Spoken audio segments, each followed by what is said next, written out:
Motorcycle का puncture लगवाते मैंने ये फैसला किया, इस हफ्ते भी अपने घर वापस ना जाऊं तो बेहतर है। देर तो वैसे हो चुकी थी और जहां पिछले 3 हफ्ते गुजर गए हैं, ये भी गुजार ही लूं तो गर्मियों की छुट्टियों में एक ही बार चला जाऊंगा।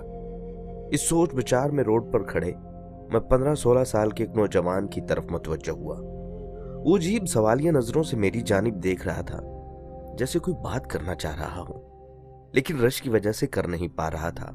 जब पंचर लग गया तो मैंने दुकानदार को 1000 रुपए का नोट दिया। उसने 100 रुपए काट कर बाकी मुझे वापिस कर दिए। मैं मोटरसाइकिल पर सवार होकर जूं ही वापिस शहर की जानिब मुड़ने लगा तो वो लड़का जल्दी से मेरे पास आकर कहने लगा, भाईजान घर से मजदूरी करने आया था, आज दिहाड़ी नहीं लगी, आप मुझे वापसी का किराया 100 रुपए दे देंगे? मैंने एक मुतजस्सिस सी निगाह उस पर डाली।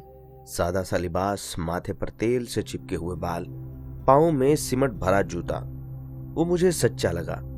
मैंने 100 रुपया निकाल कर उसके हाथ पर रख दिया। वो शुक्रिया अदा करके चलने लगा तो न जाने मेरे दिल में क्या ख्याल आया। मैंने कहा, सुनो, तुम्हें दिहाड़ी कितनी मिलती है?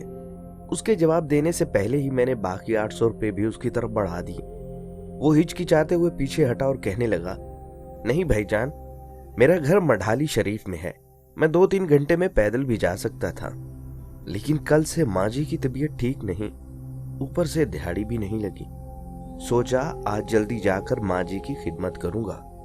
मैंने कहा, अच्छा, ये पैसे ले लो और माँ जी के लिए दवाई ले जाना।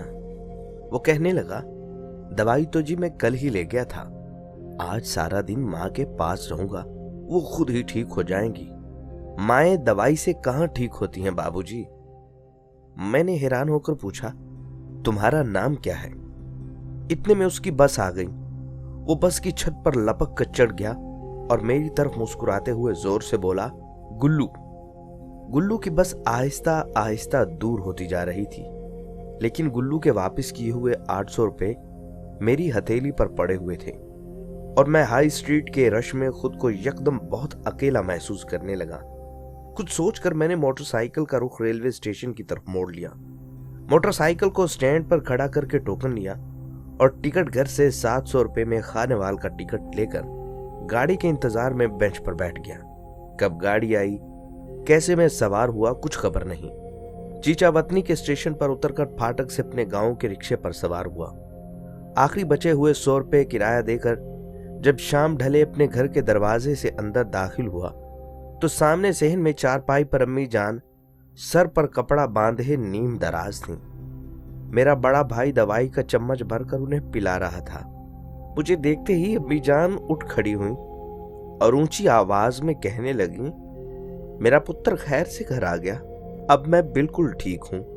मैं आंखों में आंसू भरते हुए दौड़कर उनके सीने से जा लगा।